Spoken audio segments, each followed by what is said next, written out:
Hello. I'm enjoying this fall afternoon as I explore this forest near the place I'm staying. And kind of a flow of laughter just emerged before I decided to record this because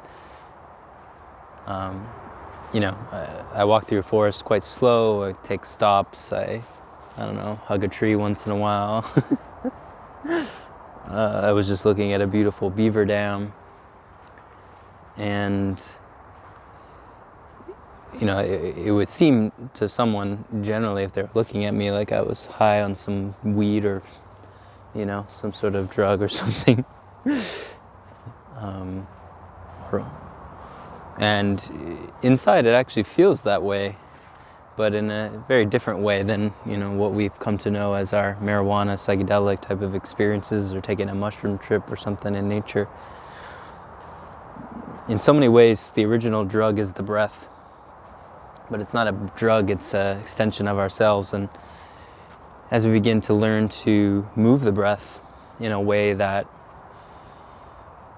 is cognizant of the energy that breath moves. Breath is the bridge between the earth element and the spirit element.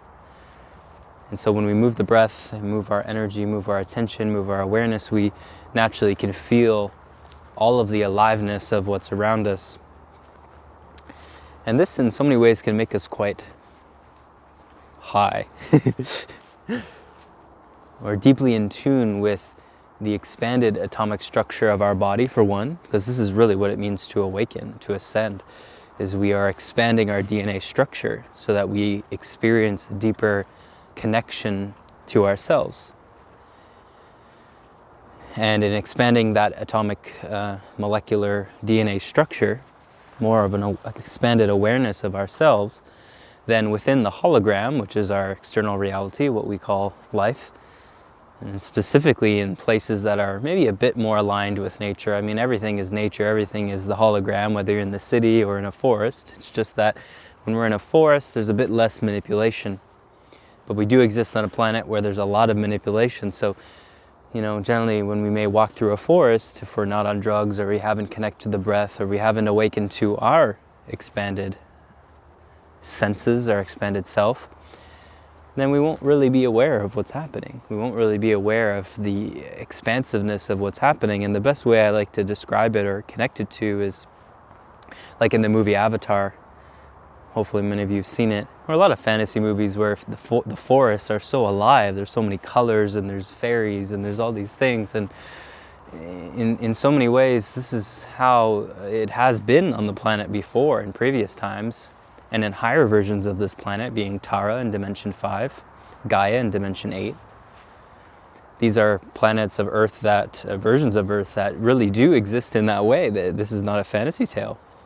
Some of you it may be, but I know for me it's not. And for me it's not specifically because in this realm, in this third dimensional reality, I may not be able to see all these colors or experience all these things, but I, in a certain kind of imaginary dream type state. But certainly the expansion of the atomic structure within myself has given more an expanded awareness of sensation within life, and specifically within nature. That's why I get so high, because it's as if I can perceive or experience more of what is actually here. And so you feel the aliveness, you feel the personalities of the different energies and the trees and the animals and the plants and the fungi and all of that in which has existed here all of the times. Since we were born, we take many walks in nature, go into the forest and go into different places. But it is only really when we awaken the levels of our DNA that give us access to these sensations and the sensory experience, where we can truly begin to experience the multidimensionality of reality that is really beyond our wildest dreams. It's like an endless fantasy tale movie without the drugs, and very deeply grounded in reality, because it's the only way you can experience it, is to be grounded. To be grounded in the body, to heal the sensations, this is what it means to come back into ourselves, come back to nature, and be able to perceive nature potentially for the first time, and then infinite more times from there. Because every time we go and we experience nature in any particular way, we're experiencing more of infinity, more of an eternal creativity that we could never put, any of it into a box or into some rigid idea in the mind. It's where we experience life. And we've very much been in quarantine. Hopefully we've been giving ourselves more and more time of this. I know this is what I'm doing with myself. But we're also sometimes at home, we're on the internet, we're on phones like this, we're experiencing social media and all this, which is very much just a two-dimensional reality. It is not really where we come to experience firsthand all of this. And of course we can experience many beautiful things on the internet and in social media, but we just have to remind ourselves of the importance of connecting through our body, ascending through the body,